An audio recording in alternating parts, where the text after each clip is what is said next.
So this is one of the problems off of our practice gateway that we got. This was number 7. We have the definite integral of sine of x cosine of x over sine squared x plus 1 dx, and that's evaluated from 0 to pi over 2.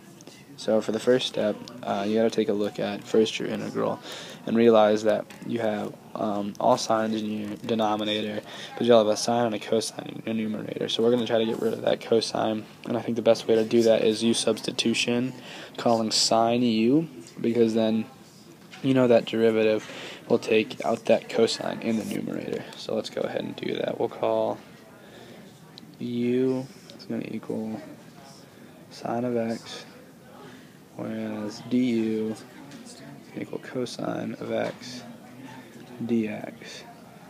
And we know that du over cosine of x is going to equal dx. So for the next part, you're just going to put in your u's and substitute in for dx. Let's go a little further here. We're going to call pi over 2 to 0. I'm going to say u cosine of x over u squared plus 1. And then we're going to go ahead and put in dx in terms of du. So we're going to call this du over cosine of x. Okay, so now what you got is just what we wanted. With our u substitution, we have we're going to go ahead and cancel the cosines, because if you take a look here, cosine in the numerator, cosine in the denominator, those will cancel. I'm going to come down here and simplify. So we have from pi over 2 to 0 with u over u squared plus 1 du. Okay, so now we're all in the same terms, but again we have a lower denominator in the numerator than we do in the denominator, and so what we're going to do is we're going to have to take another u substitution for this one. I'm not going to call it u obviously because we have u, and I'm not going to call it v because I can't draw that well, so we're going to go ahead and call t. So t is equal to u squared plus 1. See, this way we're going to get the numerator into one term, and our denominator into one term, and then a numerator should cancel. So then dt is equal to 2u du, whereas dt, not 2t, dt, dt over 2u is going to equal du. I'm going to keep going here. We're going to have our integral from pi over 2 to 0. We still have the u in the numerator, and this is over. Remember, we called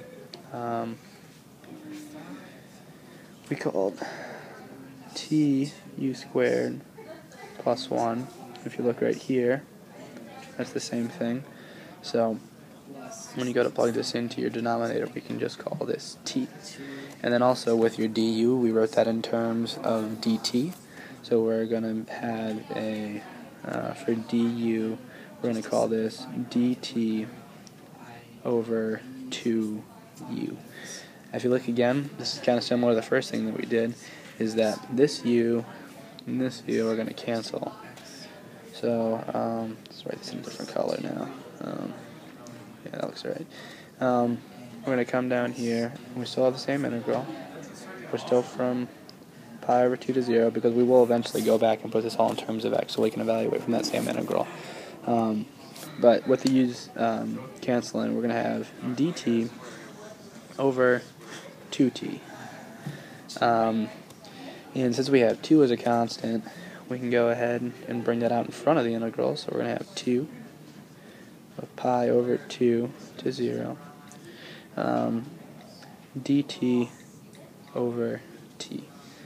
We know that for the integral of 1 over x dx, the antiderivative of that is going to be ln of the absolute value of x. So in this case, this is going to be our x, so it's just going to be t. So let's go ahead and take the antiderivative, and we're going to call this 2 times ln of t from pi over 2 to 0.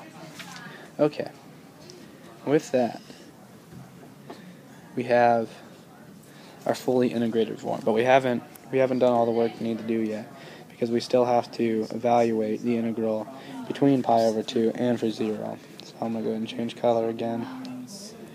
Well, not yet, but we have to evaluate at pi over 2 first. We're going to have 2. Oh, well, hold on a second. I got to put this all back in terms of x. So if you look here, we have t, but these two right here, this is in terms of x. But we know what x is equal to, and we know what t is equal to. So what we're going to do is we're going to go and substitute all of that back in. So we say that this is equal to 2 ln of t, and we know from up here that t is equal to u squared plus 1. It's really handy dandy that I boxed that already. So we're going to call this u squared plus 1. This is still from pi over 2 to 0, but this is also in terms of x. So we got to keep going until this u is an x.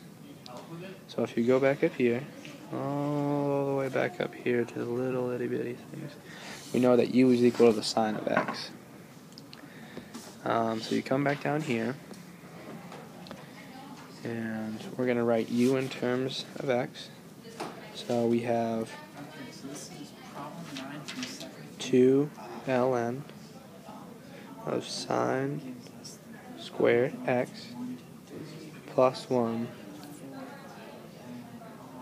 pi over 2 to 0. So now that we have it all back in terms of x, we're going to go ahead and evaluate this function from pi over 2 to 0.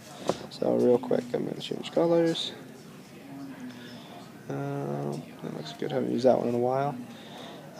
So we have 2 ln of sine squared, then we have an x. In this instance, x is going to be pi over 2 plus 1. Okay. So we know that sine at pi over 2 is 1. So go ahead and square that. It's still going to be 1. So we're going to have 2 ln of 1 plus 1, or 2 ln of 2. So we have 2 ln, well, the absolute value of 2, that is. So that's the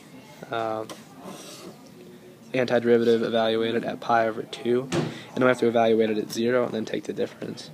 So we're going to take 2 ln of sine squared, and this time we're going to plug in 0 plus 1. So we're going to ask for what that's equal to. So sine at 0, and we know is going to be 0, so that squared still 0. So then we're going to have 2 ln 0 plus 1. And we know that ln at 1 is 0, so that entire term is going to be 0. So we can just go ahead and call this 0. So when you take the difference between these two, we're just going to have to rewrite this part, 2 ln of the absolute value of 2. And that, ladies and gentlemen, is your final answer. Congratulations, you've endured 9.5 minutes of pain with me, and we got the right answer though, so that's good. I'll come back next time for more.